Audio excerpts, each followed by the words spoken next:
Isa pong nakakagulat na balita, AFP Chief Browner, nagsalita na po. Pumalag na kay BBM. Nako, mga kababayan, delikado ito. Ito na ba ang oras para mag-aklas ang AFP? Ito na ba ang panahon? Sabi kasi, the end is near. General Browner nagsalita na sa korupsyon ni BBM admin. Naku po mga kababayan, ito na ba ang military takeover? Ito na ba ang military junta? Naku po, ito na ba ang government reset? Di ba may balita po na si Ramon ang gusto nilang ilagay? Na tila gusto nila ang civilian junta na magiging caretaker o janitor. Pag daw si BBM nag-resign, aba si Sara Etchapera, si Ramon ang mag-take over. Nako po, ito na. Totoo kaya, mga kababayan, na si Browner, na alam natin na masugid na best friend ni BBM. Di ba bali-balita po kasama rin ito sa mga listahan ng nakinabang sa trilyon peso na iskandalo sa sindikato sa gobyerno. Ito po yung kumakalat, mga kababayan. So ano na ang nangyari? Bumaliktad na ba si Browner? Papalagan na si BBM dahil sobra na ang korupsyon sa kanyang administrasyon? Nako po, eto. Panoorin po natin anong masasabi. Ito po yung panoorin natin kay The General's Opinion. Magaling po ito. Isa ring general ito, mga kababayan. Meron siyang matinding pasabog tungkol kay Browner. Naku po, panoorin po natin sabay-sabay. Bigyan natin ng reaction opinion itong post ni Ed Alunan. Ipinost niya, isinare niya ang statement ng Armed Forces of the Philippines Chief of Staff General Browner. So basahin ko ha. We in the AFP are also against corruption. Pahayag ng Chief of Staff, sila sa mga kasundaluhan, laban din sila tungkol sa korupsyon. Wow! Ang gandang pakinggan, ano? Tutol kami. Lalabanan namin ang korupsyon. Against, kasi kalaban eh. Ito lang ang comment ni Ed Alunan. Basahin ko lang. If you oppose a peaceful kudita, wala namang peaceful kudita siguro. Kung kudita, either madugo or talagang biglaan. Kung hindi nakapaghanda yung other side, walang mangyari. Kung nakapaghanda, madugo. If you oppose a peaceful kudita or a withdrawal of support from the president, then you are effectively siding with corruption. And that is harmful to our country.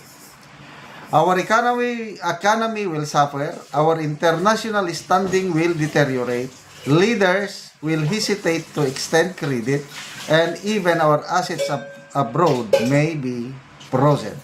This is hateful. Yan, opinion lang yan ni Ed Alunan. Okay, ako naman, my take on this, whole AFP lang muna, yung rank and file muna. Nag-observe yan at alam nila ang nangyari. May nakakausap akong mga active members of the AP. Kamag-anak ko pa nga yung iba. Nilalabas nila yung kanilang sentimento. Kung kami-kami lang nag-usap, talagang galit. Sino ba naman ang gusto ng corruption? Affected din sila. So, in a way, itong statement ng Chief of Staff na we in the armed forces are also against corruption, in a way, totoo kasi Yan ang sentimento ng rank and file. Sagali. Nako, matindi ito mga kababayan na kung ganun sila ay kontra din sa korupsyon.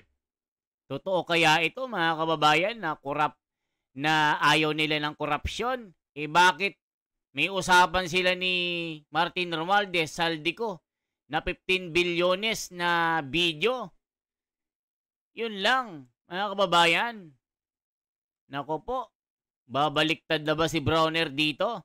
At papalagan na si BBM? Kita ko sa ilalim ng... Nako, mga kababayan, magandang laban ito. Mukhang nagkakatraydoran na. Nako po. Ano kaya ang mangyayari pag nagkaroon ng government reset at ang military ang mag-take over? At ang mangyayari, either si Gibo ang maging presidente at si Ramon ang... Naku po mga kababayan, anong mangyayari sa Pilipinas? Nako, ito ang malupit mga kababayan, panoorin natin. Talamak ang korupsyon. No, yung survey ng Pulse Asia, yung latest, September ata yung nilabas, kinanda. 97% of Filipinos, yung respondents, nagsabi na talagang talamak ang corruption sa bansa ngayon. 97%. So, yun na yung general sentiment. Hindi lang mga men and women in uniform, taong bayan, hindi na mo na maitatago yung grabing talamak ang corruption. May nabasa kong post kanina, statement ni former Budget Secretary Florencio Butz-Abad, panahon ng Pinoy administration ito. Grabe, sabi niya, nagsimula itong budget insertions noong 2023 pa. Kasi yung 2022, pag upo ng administrasyong Marcos, tapos na yung budget. Kaya sinimulan nila ang mga budget insertions 23, 24, 25. I don't know ngayong 2026 kung nakasingit pa rin sila, parang meron pa rin. Ay, nako. So, estimate ni former Secretary Butz-Abad, aabot ng 2 trillion pesos ang mga budget insertion kung lahat ng departamento pag-aaralan mo. Hindi lang kasi DPWH flood control ang may budget insertion, halos lahat. Kaya ngayon, nabubulgar na. Ang dilema ngayon ng AFP leadership, leadership na, katulad ni General Browner, ano ba? Anong gagawin nila? So, he ruled out, no kudita. And I agree. It will not be good for our country for a kudita dahil nasubukan na noong Cory Aquino administration, I think 9 kudita, at sa kasamaang palad, yung bloodiest kudita, yung December of 1989, napasama po ako doon.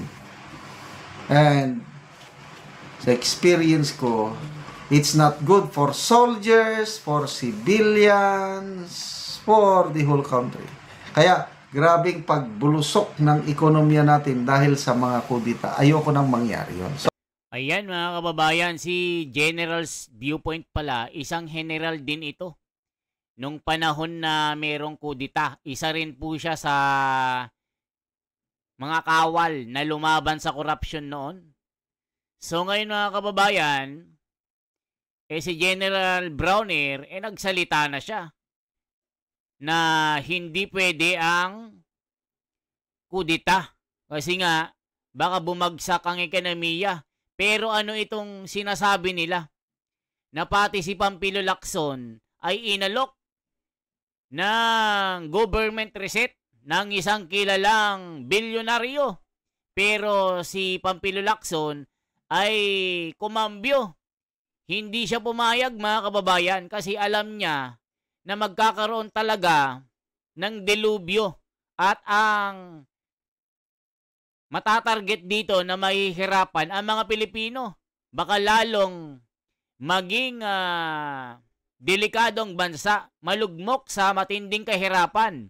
Pinagnakawan na, nagkaroon pa ng military takeover, ang madadali dito, si Juan de la Cruz, baka lalong magka letse-letse ang Pilipinas. Di ba mga kababayan? So ano kayang gagawin ni General Browner? Sabi niya, hindi pwede ang military takeover.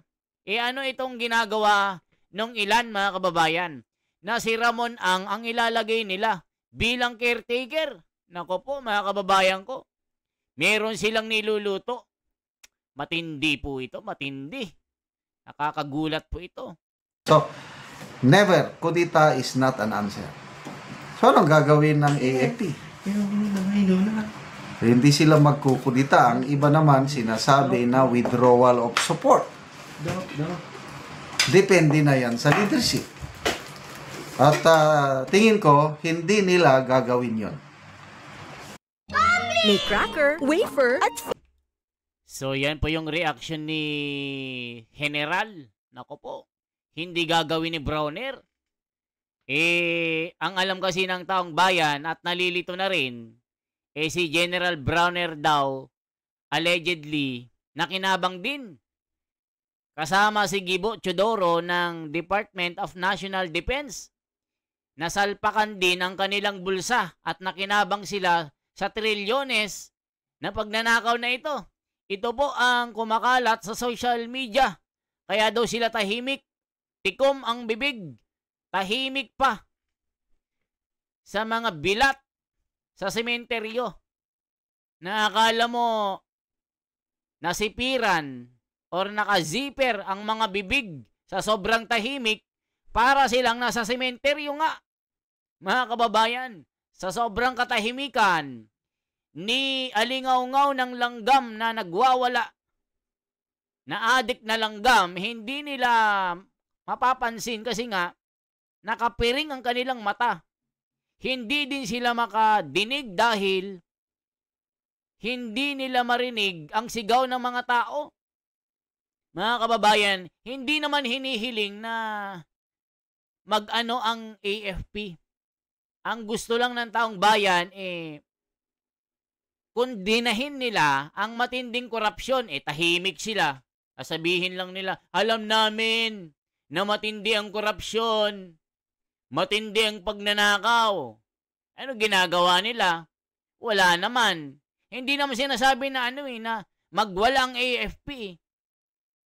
Ibig sabihin, ang AFP, i-comfort niya ang mga Pilipino. Protektahan yung mga Pilipino sa matinding sindikato ng pagnanakaw na ito. Di ba mga kababayan? Anong masasabi nyo kay General Browner? Babaliktad na ba ito? O nag-aantay lang ng panahon mga kababayan at timing para kumilos na siya bilang chief ng AFP? Nako, ano kayang magiging kapalaran ni Browner? Sabi ng iba, hanggang kailan ka magiging aso ng mga sindikato? Nako po, matinding paratang ito mga kababayan. Sinasabi nila, nakinabang din kasi kaya tahimik Nako, ano kaya ang totoo?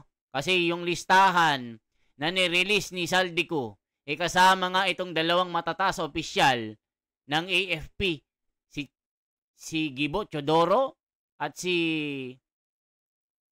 saka si Browner, nasa listahan nga ng nakinabang ng trilyones na pera na ninakaw sa kaban ng bayan. Naku po, matindi itong mga akusasyon na ito. Non-political kami, sinasabi. Hindi kami makikialam. Problema yan sa politika. Kami, dito lang kami, nagmamasid lang. So, dyan ngayon, nagkakaproblema dahil parang walang ginagawa ang AFP sa problema ngayon. O yun ang sinasabi ko. Wala ngang ginagawang aksyon. Nakatanga lang, nakatanaw lang na nag-i-Starbucks, nagbabakasyon, kumakain ng masasarap na steak. 'Di ba mga kababayan? nagsiswimming, nagbabakasyon, nasa magagandang mga tahanan, nasa condominium, Browner condominium kung tawagin. Yan sinasabi ng tao na bakit walang ginagawa ang AFP. Mukhang kinokonsinti ang korupsyon na ito. Naku po mga kababayan ko. Yari ang mga aligasyon na ito. So, bahala na ang to me, bahala ko na lang sa Diyos ito. Kasi I believe God is in control. Rally, yes. Tuloy-tuloy lang rally. Basta peaceful rally. Huwag lang tularin yung rally na nangyari sa Nepal and Indonesia. Again, that's not good for us.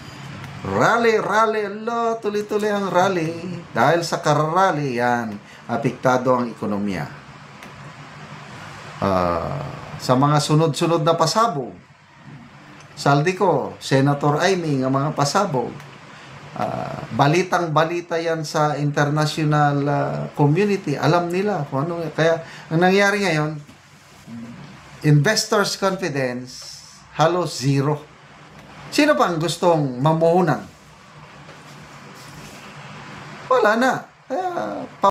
Sabi ko nga sa inyo mga kababayan nung panahon ni PRRD, mga kababayan, proud ang mga Pilipino na ipagmalaki na sila ay Pilipino. Pero ngayon mga kababayan, pag tinatanong sila, are you from the Philippines?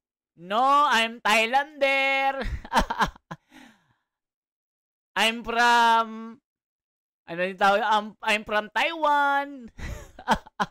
I'm from Indonesia. Are you not from in the Philippines? No, I'm from Mexico. Ayaw na nilang matawag na Pilipino kasi nga nahihiya sila. Kasi nga doon sa iskandalo ng korupsyon, naging kultura na ang pagnanakaw sa pera ng taong bayan. Isa pa yung pulburon issue ni Bonget. Yung pasabog ni Manang Aimee kay mga Pilipino abroad. Pag tinatanong sila, taga saan ka? Are you from in the Philippines? Are you in the Philippines? No, I'm Thailander.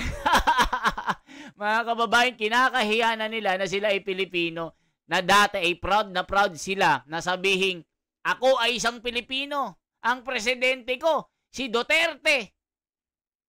Ngayon, masasabi ba nila, ako ay Pilipino. Ang presidente ko ay nagpupulburon. Ay, tapos. Kaya pag kami tao na nagtatanong sa kanila na foreigner, tumatalikod na hindi nila kayang sabihin na Pilipino sila, na taga-Pilipinas sila kasi nga nakakahiya ang bansag sa Pilipinas. The number one corrupted country in the Philippines. Grabe. The number one corrupt in the whole world. Grabe ito. Pabagsak talaga ang ating ekonomiya and God save the Philippines. Pangulo magre-resign? Tingin ko never. Tatapusin niya ang kanyang termino hanggang 2028. Ang nakakatakot dyan, may mga post akong nababasa na i-extend daw ang term ni PBBM beyond 2028. Yun ang delikado. So, to me, ako, pabayaan ko na lang yan. Nakapagtiis na ako ng 3 years. Magtiis na lang ng another 3 years. So, ang AFP ngayon nasa dilemma. Dahil kung gagawa sila ng kakaibang hakbang, natatakot, baka maapektuhan ang ating bansa. Ngayon, wala naman silang ginagawa, patuloy pa rin ang pagbulusok ng ating ekonomiya. So, kung anong mangyari sa ating bayan, to me, pinagdarasal ko na lang ito sa kamay ng Panginoong Diyos. O yan mga kababayan, magbasa lang tayo ng ilang mga komento na reaction ng mga netizen na si Juan de la Cruz. Ayan imbestigahan si Browner at Teodoro, kasama sila sa listahan ni Saldico. Nako mga kababayan, Ang tindi ng aligasyon na ito. Kasama sila sa listahan ni Saldico. Check nga natin yung reply. Maniwala naman kayo kay Browner na bayaran yan. Bilyonaryo na yan. Scripted lang yan para kunwari ayaw daw niya sa korupsyon. Iisa ang galawan nila Browner at ni Mimi M. Ang government ni Pulburon ay isang sindikato at mga adik. Naku po, grabing mga agri po. Grabe. Sa vlog ni Joy Cruz, ang ipapalit daw si Gibo pag nag-step down si BBM. Sabi nung netizen, may niluluto na rally sa November 30. Mga dilawan daw siguro. Bayad ng usuros na instigador na mga rally sa ibang bansa. Kasi, nako po, mga kababayan, matindi po. Kailan pa unahin mo ang mastermind? Hanggat salita lang si Browner, nabigyan niyan din. Nako, sakto po, sinabi nyo scripted yan ni Chuchu Brownie. Aw, aw, aw, nako po. Medyo hirap intindihan ang pagkakatype nyo. Salamat. Nakakamiss si President Duterte. He restore Filipino pride. Sabi ko sa inyo eh. Wala na kaming tiwala sa mga sundalo at pulis. Ayan mga kababayan, ang tindi ng mga komento dito. Nagagalit sila. Drama lang yan, General Sir. Kapal ng mukha niyang AFP chief na yan. Hindi ang mga mamamayang Pilipino ang pinoprotektahan, kundi yung nagsulsul o nagsuhol sa kanya. Salita lang yan, wala nang maniniwala. Nyan, napakasinungaling na general. Panay depensa sa mga amo niya. Kawawa nga ang mga mamamayan. Di pa nila tulungang paalisin ang adik na presidente. Halatang halata naman masyado. Ayan mga kababayan ng mga galit na mga Pilipino na si Juan de la Cruz. Na bakit hindi daw kumikilos ang AFP. Na tila nakatanga. Tila nakapiring ang mga mata. Tila nabusalan ang bibig ng bilyones na pera at nakinabang at kaisa sila sa sindikato na nagnakaw sa pera ng mga Pilipino. Ang tindi ng aligasyon na yun mga kababayan. Sila daw ay kasama sa listahan ni Saldico na nirelease kamakailan lang. Tindi nito mga kababayan. Kaya daw sila tahimik. Kaya sila walang imik. Wala silang ginagawa. Puro pagpapabusog ng tiyan. Yan ang sabi ng mga aligasyon. Diba mga kababayan? Isang like, isang share po at isang subscribe. Salamat po ng marami. Mabuhay. Ako si The Wonders Philippines. Ituloy-tuloy po natin ang pagbabalita ng mga nangyayari sa ating bansa. Ang bansa natin ay pabagsak na. Ekonomiya, bagsak na. Wala nang mga investor na gustong mamuhunan sa ating bansa. Takot na takot sila dahil alam natin na puro buhaya ang mga nakaupo. Tindi nito mga kababayan ko. Salamat po na marami. Huwag niyong kalimutang mag-like, mag-share at mag-subscribe sa ating YouTube channel, The Wonders Philippines. Mabuhay po. Transparency for a better democracy ang ating isulong. Suportahan po natin ang naging rally po ng Iglesia ni Cristo. Suportahan po natin si Senador Marcoleta, ang nagsusulong ng katwiran at ng kapakanan ng taong bayan. Salamat po.